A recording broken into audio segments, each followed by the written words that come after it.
Hey guys, எல்லோரும் எப்படி இருக்கீங்க? வெயில் பயங்கரமாக வெயில் அடிக்குது. ஓட்டே சித்திரை திருவிழான்னு ஒரே பரபரப்பாக இருக்குது. என்ன மதுரையா? எப்படி கரெக்டாக கண்டுபிடிச்சா? அதான் நீங்க நெஞ்ச நிமித்திட்டு வர தோரணையில இருந்து தெரியுது. ஆனால் நமக்கு மட்டும் ஏதோ ஒரே மாதிரி தான் இருக்குதுல்ல. ஒருவேளை வயசாயிருச்சோ? செமஸ்டர் நினச்சா பக்கு பக்குன்னு இருக்கு. சரி, நாளைக்குன்னு சொல்லிட்டு இன்னும் 4 கிழமையும் போயிட்டே இருக்குது. இந்த ஸ்க்ரீனிங் டைமை கம்மி பண்ணணும்னு நினச்சா கரெக்டாக ஒரு ரீல்ஸை பார்ப்போம். ஒரு 15 மினிட்ஸ் கழித்து பார்க்கலான்னு பார்த்தா 15 மினிட்ஸ் 30 மினிட்ஸ் ஆகி அப்படியே தூக்கம் வந்துடுது.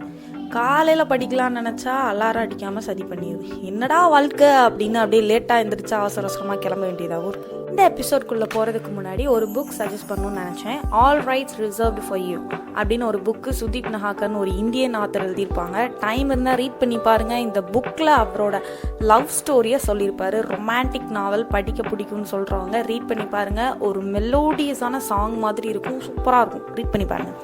சரி, வாங்க நம்ம டாபிக் உள்ள போலாம். நமக்கு கிளைமேட் தான் கசகசன்னு இருக்குதுன்னு பார்த்தா நம்ம ஃபீலிங்ஸும் கசகசன்னு இருக்குது. நம்ம சின்ன பிள்ளையா இருக்கிறப்போ ஒரு சின்ன விஷயம்னாலும் செம்ம ஹைப்பாக இருக்கும்.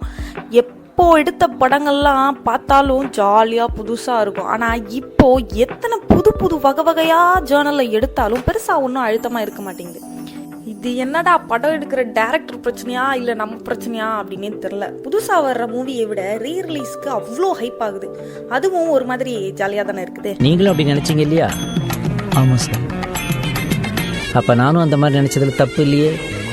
இல்லை, இன்னைக்கு டாப்பிக்கை தாண்டி பேசிட்டு இருக்கேன் பாருங்க. இந்த ஹரிபரியான லைஃப்ல ஒரு ஸ்லோ மார்னிங்ஸ் எல்லாமே பிளசண்டா இருந்தா நல்லா இருக்கும் அப்படின்னு நம்மளுக்கு தோணும். ஸ்லோ மார்னிங்ஸ்க்காக ஏங்கிட்டு இருக்க நம்ம லீவ் நாட்கள் வந்துச்சுன்னா என்ன இவ்வளோ போர் அடிக்குது அப்படின்னு தோணுது. லீவ் டேஸ்ல பயங்கரமா ஷெட்யூல் போட்டு வச்சிடுறது. இன்னைக்கு வீட்டையே மாற்றணும், நிறையா படிக்கணும் அப்படின்னு பயங்கரமா பிளான் பண்ணி வச்சா ஒன்றுமே லாய்க்கு இல்லாமல் எல்லாமே நாசமா போயிடுது. ஸ்கூல் காலேஜ் படிச்சப்போ பார்த்த அழகான எல்லா விஷயங்களும் இப்போ பெருசாக அஃபெக்ட் பண்ணாத மாதிரி, எதுலையுமே நாட்டம் இல்லாத மாதிரி ஒரு மாதிரியா இருக்குதுங்க. ஆனால் இதெல்லாம் உடச்சிட்டு வெளியே வர்றோம் பாருங்க, அங்கே நிற்கிறோம் நம்ம. இன்னைக்கான எபிசோட் இது பேசணும் அது பேசணும் அப்படின்னு சொல்லி எதுவுமே ப்ரிப்பேர் பண்ணாம ஜஸ்ட் ஃப்ளோல இன்னைக்கு என்ன வாய்க்கு வருதோ அதை பேசுறோம், என்ன ஃபீல் பண்றோமோ அதை பேசுறோம் அப்படின்னு சொல்லி தான் நான் வந்து ரெக்கார்ட் பண்ணவே ஆரம்பிச்சேன்.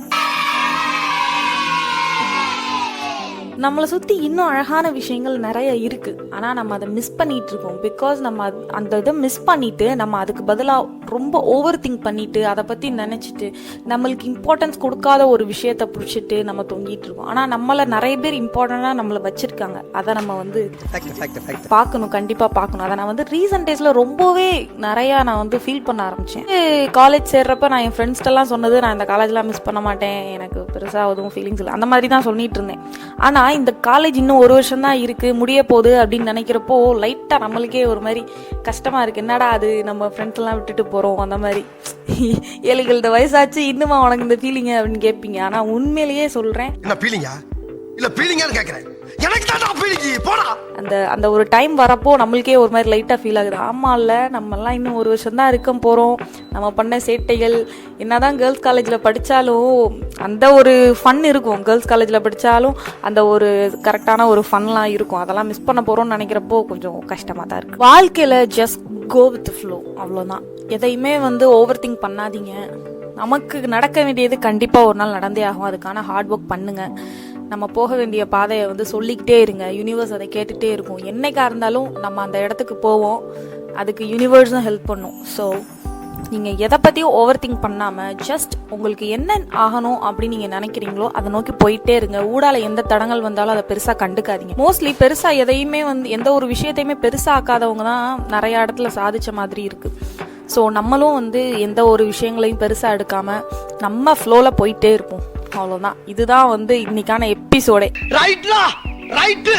முடிஞ்ச அளவு பாசிட்டிவா இருங்க, பாசிட்டிவா பேசுங்க. யாரையாச்சும் மீட் பண்றீங்க அப்படின்னா நெகட்டிவா பேசாம முடிஞ்ச அளவுக்கு பாசிட்டிவா பேசுங்க.